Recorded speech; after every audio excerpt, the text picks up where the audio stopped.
Hello, I'm Waqar Rizvi, and this is Scope. In the first segment of today's show, we're going to discuss the European Union and how it's been dealing with this coronavirus pandemic. We're going to hone in on two specific countries, member states of the European Union, i.e. Greece, as well as Italy. Now, as we know, Greece has overcrowded migrant camps, right? And it's been trying to deal with that situation anyhow, even before the coronavirus pandemic came about. And now it has quarantined a migrant camp after 20 asylum seekers were found positive, that is, for the coronavirus itself. Will Greece be able to handle the situation on its own? Will the European Union finally help Greece in this regard overall? There have been promises made about sharing these asylum seekers anyways throughout the rest of Europe. Will that now occur in this specific situation where it seems that all these EU member states are now really looking out genuinely for their own individual national interests versus the bloc's interests as a whole? Another case in point, and a very important case in point, is Italy. As we know, early on when Italy started dealing with the coronavirus pandemic, there were already complaints from day one that Europe was not doing enough to support its own very important member state. Remember that Greece and Italy are the ones that are essentially, in many ways, the ones that take in many of these asylum seekers that reach Europe's shores. So that has been a long-standing issue anyhow.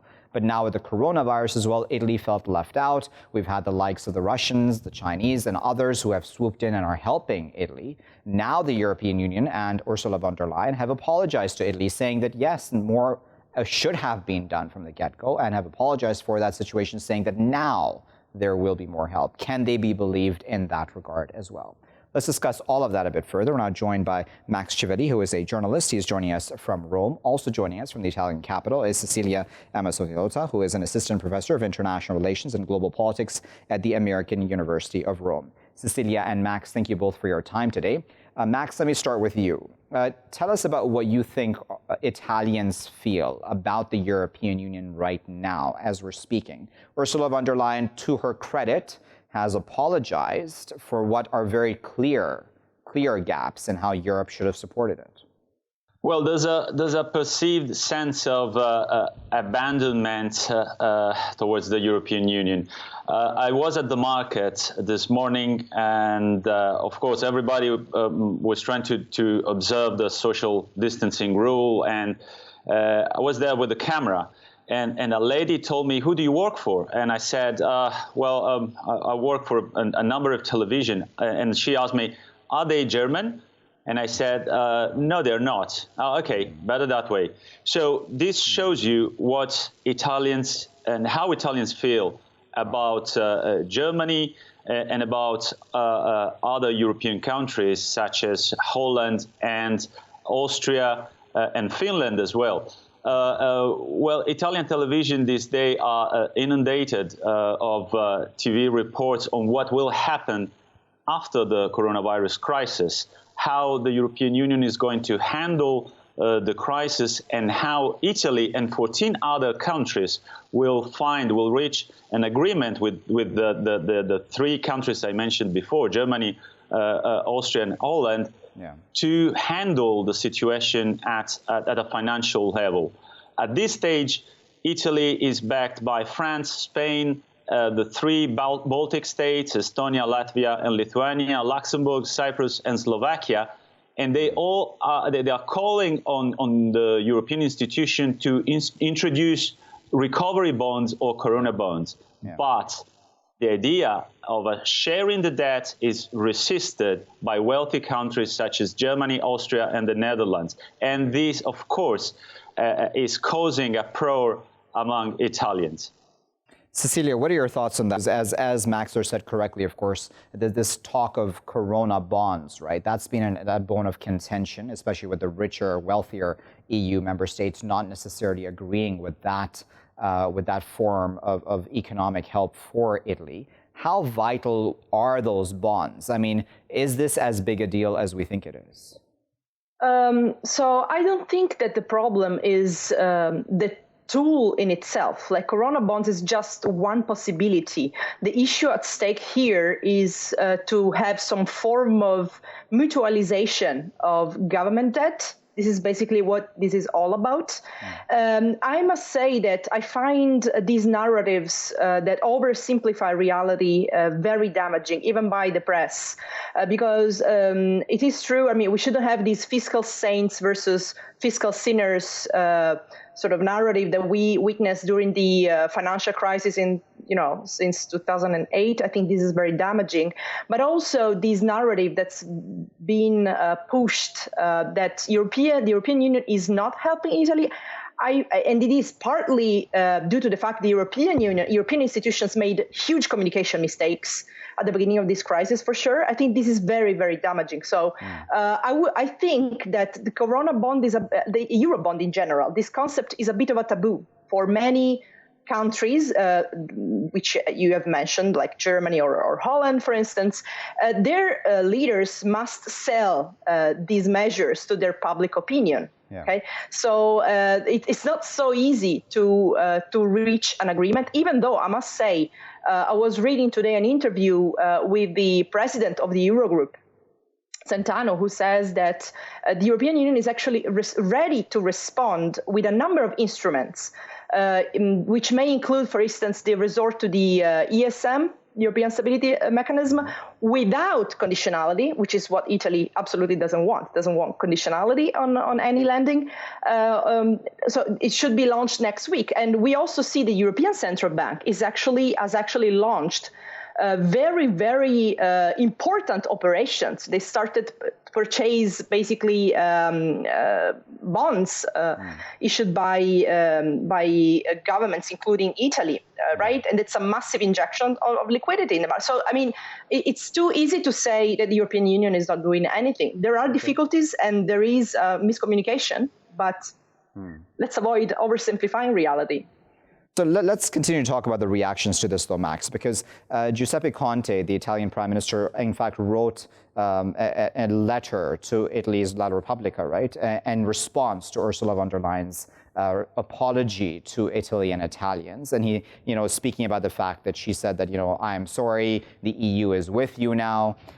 He sounded a bit, unimpressed, really, in his letter. I'm going to quote part of what he said. He said, "Dear Ursula, I hear ideas from you which are not worthy of Europe." And he told her it was time for the EU to show more ambition, more unity, more courage. So it seems, Max, that even Italian politicians are not convinced at this time that the EU will actually step up.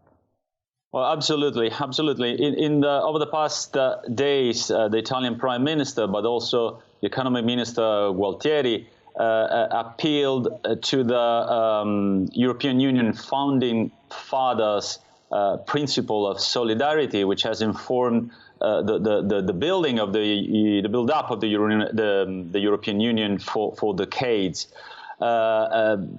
Conte, of course, he hailed the excuses from the European Commission President von der Leyen, but he said that's not enough.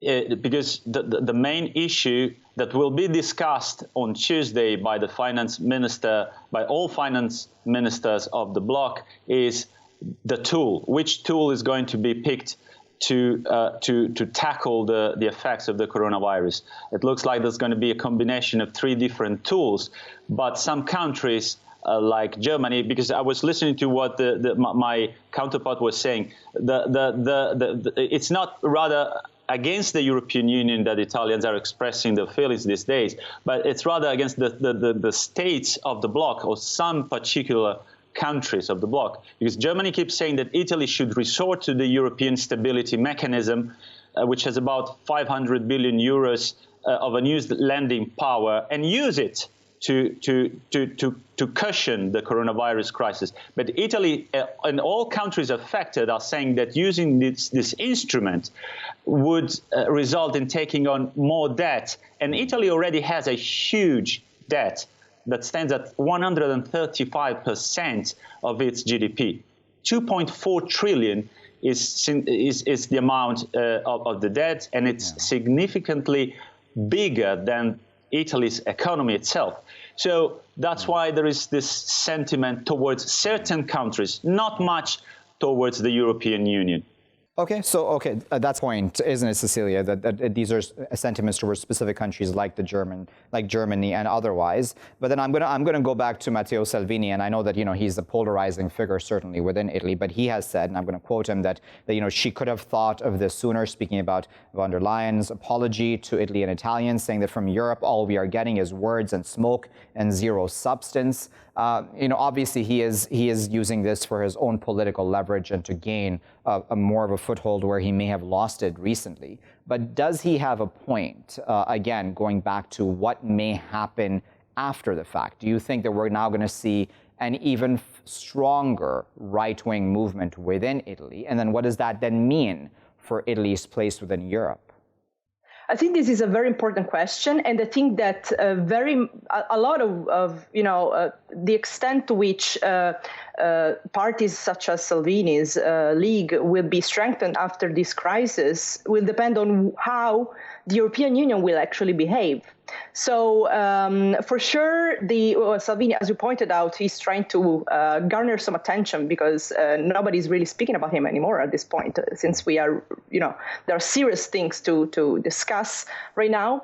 But of course, there's some level of truth, maybe he does have a point in the sense that the response that the European Union will put in place will be a make it or break it moment for the union in itself, and to even to reassure the public opinion in Italy and other countries about the added value of being part of the European Union is incredibly important right now if the European Union is to survive in the long run. Indeed. All right, Max, Cecilia, we appreciate your time today. We appreciate you for providing the context that you have in this very important situation. Viewers, I'll be back after the break continuing this conversation. We're going to talk more then about Greece as well after this break. Stay tuned. Welcome back, viewers. You're still here on Scope with me, Waqar Rizvi. We're continuing to discuss the European Union and how it's been dealing with the coronavirus pandemic, and speaking specifically about two countries, as I said in my introduction, Greece and Italy. Let's continue that discussion now. We're now joined by Alberto Bitonti, who is a professor of politics at Università della Svizzera Italiana in Switzerland and at IES abroad, Rome. He's joining us now from the Italian capital, Rome itself. We're also joined by Christos Kourtelis, who is a lecturer of politics and international studies at Loughborough University in the UK. He's joining us now from Leuven in Belgium. Christos and Alberto, thank you both for your time today. Christos, let me start with you. Italy is getting a lot of course, attention because of the fact that it's been dealing with the coronavirus pandemic in very large numbers. But then Greece is also now going through an issue and has been going through an issue for a while now vis-a-vis the migrant camps, especially those in Lesbos and otherwise. And now we have these 20 asylum seekers who have tested positive for coronavirus. Do you think that the European Union will step up when it comes to the issue of how Greece, at least, is able to deal with this pandemic, especially within migrants? It must. It must step up. It has to increase the amount of funds that it gives to Greece for dealing with this issue. The truth is that the refugee crisis in Greece for the last 10 years is, in my opinion, a black page in the history of the European Union, as the funds and the response have not been adequate so far. The conditions in the refugee camps are very poor, and the Greek state alone, given the fact that it has gone through a very, very serious austerity crisis, cannot deal with this problem without any EU help. Alberto, when we're looking at the EU's response, right, both towards Greece and Italy, and the respective issues that they're dealing with, one dealing with asylum seekers and coronavirus, and just Italy dealing with this very massive numbers of coronavirus patients, etc. Do you get the feeling that there's a bit of disconnect on the part of the bloc and unity within it towards such member states? Because, when we're talking about Greece, for example, the EU Commissioner for Home Affairs has said the situation in Greece is the responsibility of the Greek government. But yes, Europe should help. And then in the case of Italy, we know that the Europeans did not act soon enough, really. And now there's been an apology even by Ursula von der Leyen. Do you think that there's that disconnect? I think that the tensions are present and have been present in the European Union for years, of course. It's a constant in our history. But the problem is that when we speak of Europe, we gotta distinguish between the European Union, meaning the supranational organization, and the European countries, that are two very different things, so that when even common people or leaders say Europe doesn't help us enough, are they referring to the European Union or to the European countries? Actually, the European Union is not a federation of states. Right now, there is a tension between those who want to proceed the integration between European countries and others who want to stop the integration. So it's a clash of narratives, especially. It's a clash of narratives on the future of Europe. Okay, so then, Christos, do you agree with that? Do you think it's down to specific powerful members, and we can probably pick out important ones such as Germany and otherwise that may be the ones who are creating issues for Europe at this time, even in the eyes of Greece? Well, look, the truth is that the European Union, as Alberto said, is a very complex set of institutions, and the average European citizen is a bit confused when we are talking about the EU response. The health policies or the health policy of every EU member state is at the hands of its government. We don't have any yet this level of integration when it comes to health policy. So the European Union, as a decision-making mechanism that is related to the supranational institutions, especially the European Commission, doesn't have the mandate to intervene when it comes to such health issues. The member states are very reluctant so far to transfer this power to Brussels. So as a crisis management mechanism, and the European Union, I'm talking about the European Commission, doesn't have the instruments to deal with such a crisis. Now, the instruments for such a crisis can be separated in two different sets, in my opinion. The first one is the economic set of instruments, which are discussed recently in the Council of Ministers and among the European leaders. I think there, the solution that is put forward is to increase the funds for the European Stability Mechanism and to provide more money to the countries that have suffered the most from the crisis. The idea of the Eurobonds is too early to be implemented. Most people focus on the powerful member states, as you suggest, especially Germany. But I think what is missed here is also the legal dimension, which is very important. If you want to create such an instrument, I'm talking about a European bond or a Corona bond, you have to open the treaties, because it is very clear in the treaties, I think it is the Article 125 of the Treaty of Lisbon, that the European Union as a whole or any other member state cannot be liable for debt that other member states or local authorities have. So by opening the treaties, you open the Pandora's box now. So this is it's a very difficult discussion, I think. And no, that makes sense. I understand. Let me, if you allow me, Christos, because Alberto, I'm wondering then, looking at this issue then, and I'm going back to just Greece and Italy as a whole, because they've been dealing anyways, right, with the migrant issue, Greece more so in the recent days at least. And there has then been this feeling on the part of both of the governments, right? And for a while we had quite a far-right existence, or at least coalition in Italy as well. Matteo Salvini, for example, had a very important position. He still very much is trying to garner, some support, especially with what's happening nowadays in Italy, also against the European Union. Do you think that Europe is sort of easy to point fingers at these countries when they, for example, are resistant to taking in more migrants or asylum seekers, but then is not as willing to provide them the solutions? And that, again, comes out with the coronavirus as well. Well, again, the problem is the same. I mean that when you got a coordination function for the European Commission and the European institutions, and only that, meaning that the management of migration is still in the hands of national governments, well, you can't really blame the EU for the management of that. So there is this contradiction that is ongoing for the coronavirus as well as for migration. Do we want to transfer the competence to deal with these issues to the supranational EU level, or we don't? Actually, that's the most, the biggest contradiction that many political forces are ignoring, especially the anti-EU political forces. Salvini is one example, are saying Europe does not help us, and he is allied with political parties such as Orban's party in Hungary or other anti-EU parties. But then, as also the sentence of the European Court of Justice yesterday, actually, or a couple of days ago, proved about the management of migration with Poland, with Czech Republic, and with Hungary, they failed to comply with the EU regulation, with the EU legislation. EU legislation demanded that each country could take a share of these migrant flows, and these countries refused to do that. So that is why the European Commission appealed to the European Court of Justice, and these countries lost.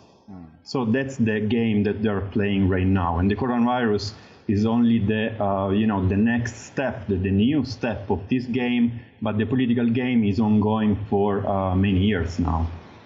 Okay, so then Christos, this creates an atmosphere, right? Within this complex situation, as both of you have laid out, this still creates at some level, does it not, amongst the citizenry, especially amongst Greeks and Italians, I imagine, at some level, that there is distrust towards the EU institutions, right? And whether that is legitimate or not, of course, we can argue that out if it's down to individual member states or otherwise, but something within this complex web is not working, isn't it? Absolutely. From the 1990s, since the creation of the Maastricht Treaty until the financial crisis, the trust of Greek citizens to the European Union was extremely high. It was among the highest levels that you can find in the EU countries. After the financial crisis, many Greeks have stopped to trust, do not trust that much the European Union. In the 1990s, in the early 2000s, this trust was very much related to the modernizing effect that the EU had to the Greek institutions. Although the trust has not been as high as in the past, still more Greeks would like to stay in the European Union, although they don't feel that they are supported that much. So even if the country is not, the citizens of Greece do not trust that much the EU, I don't think that the country, many of them suggest that the country should leave the European Union. This is a completely different discussion. All right, well, we'll have to leave there as a final word, Christos, but we do sincerely appreciate both yourself and Alberto's time today and for providing, this context. It's really important, isn't it, viewers, as we've tried to throughout these two segments of this discussion with Max and Cecilia as well, to try to understand really the European Union, right? Because to many of us, especially outside the EU, the bloc it can sometimes be seen in very black and white terms, but there's a lot of gray area here, as our guests have laid out. So it's not necessarily just about criticism of the EU bloc, as in the EU institutions themselves, but possibly of stronger member states. And, one of the names thrown out was Germany, but it's not just Germany. There are other states that possibly can be pointed fingers at as well.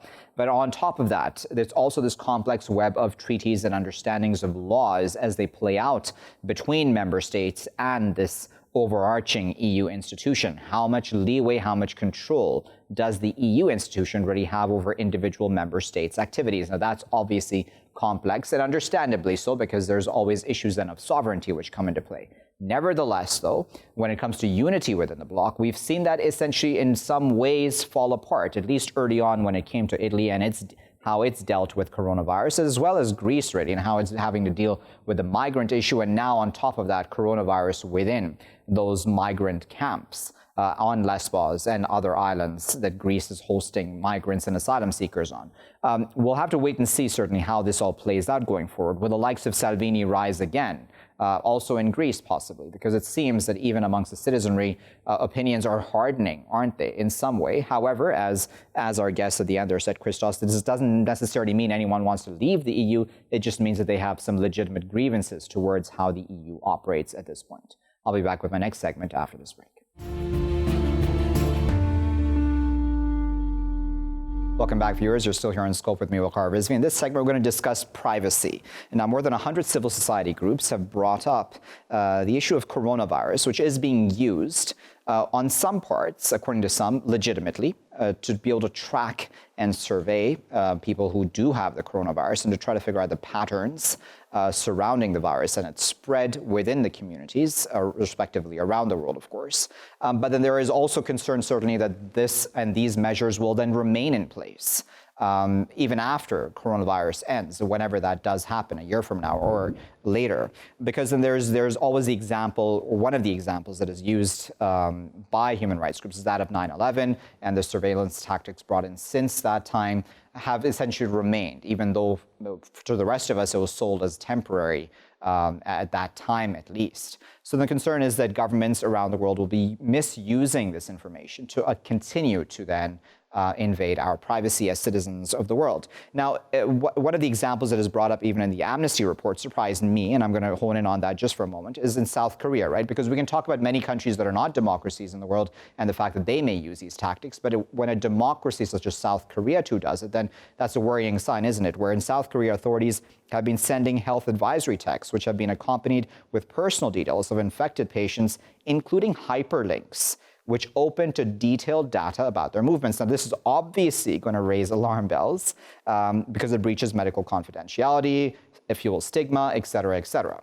Let's discuss all of this a bit further. We're now joined by Hal Niedzviecki, who is an author of a number of books when it comes to society and technology, including The Peep Diaries, How We're Learning to Love Watching Ourselves and Our Neighbors, and Trees on Mars, Our Obsession with the Future. He's joining us now from Toronto. Hal, good morning, and thank you for joining us here in Scope.